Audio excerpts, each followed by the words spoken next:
Ang mga armas ng BRP Jose Rizal FF150 tinesting na.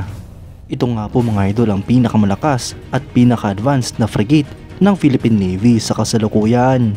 Yan ang pag-uusapan natin, pero bago yan, kung bago ka lang sa aking channel, huwag mong kalimutang mag-like, subscribe at i-hit mo na rin ang notification bell button para lagi kang updated sa mga bagong videos natin.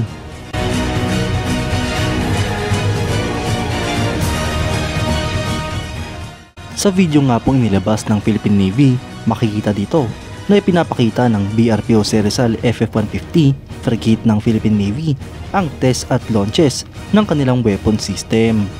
Ang hindi na nga lang po nagagamit na platform ay ang Simbad RC launcher na nagpapaputok ng Mistral 3 short-range surface-to-air missiles. Ayon pa nga po sa mga reports mga idol ay magkakaroon pa ng live fire testing kontra naman sa mga drone sa hinaharap. Pagpapakita nga po ito mga idol na talagang capable ang BRP Jose Rizal sa kahit anong mangyari at talagang handa ang barkong ito. Ipinapakita nga rin po nito mga idol ang mga advanced na systems ng ating bansa, gayon din ang mga missile system na nakakabit sa BRP Jose Rizal. Ang BRP Jose Rizal mga idol ay ang lead ship ng kanyang class ng guided missile frigate ng Philippine Navy. Ito nga po ang kauna-unahang purpose-built frigate sa serbisyo ng ating bansa. Nasanay na nga po ang Pilipinas mga idol na mga retiradong patrol vessel na mula sa iba't ibang mga bansa ang ginagamit ng Philippine Navy. Ngunit sa kauna-unahang pagkakataon ay nag-acquire nga po ang Pilipinas ng mga brand new na frigate. Ito nga rin po ang isa sa mga barko ng Philippine Navy na kayang mag-conduct ng multi-role operations tulad ng coastal patrol, anti-air at anti-submarine warfare. Ang BRP Jose Rizal mga idol ay dinisenyo at ginawa ng Hyundai Heavy Industries ng South Korea at nakabase nga po ito sa HDF 2600 design. Ang barkong ito mga idol ay nilay down noong October 16, 2018, nilaunch noong May 23, 2019 at kinomisyon noong July 10, 2020. Ito nga po ay may displacement na 2,600 tons, may habang 107 meters, beam na 13.8 meters, draft na 6.35 meters at depth na 6.9 meters. Ang installed power nga po dito ay 4 na MTU STX 12V 2000 M41B diesel generators. Ito nga po ay may maximum speed na 25 knots at maximum range na 4,500 nautical miles. Ang sensors and processing systems nito mga idol ay kumpleto rin tulad ng combat system, search radar, navigation radar, fire control radar, electro-optical tracking system, tactical data link at sonar.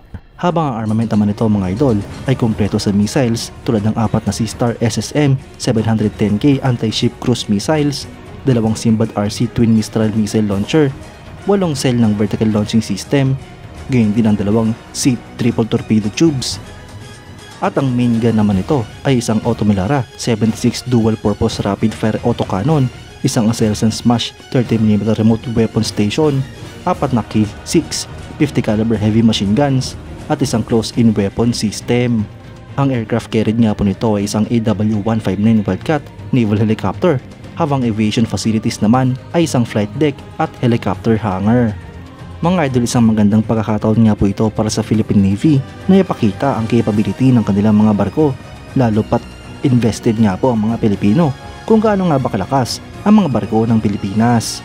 Dito nga po natin makikita mga idol kung talaga nga bang kayang depensahan ng mga barko ng Pilipinas ang ating mga teritoryo, lalong-lalo na sa West Philippine Sea.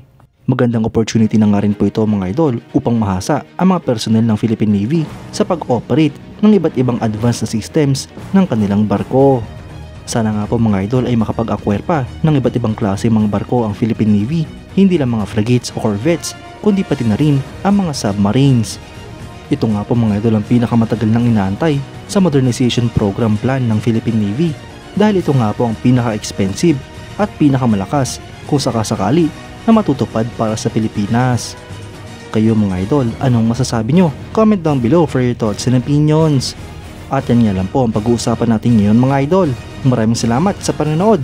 Huwag nyo rin kalimutang mag-like at subscribe bilang suporta sa ating channel. Mabuhay kayo mga idol!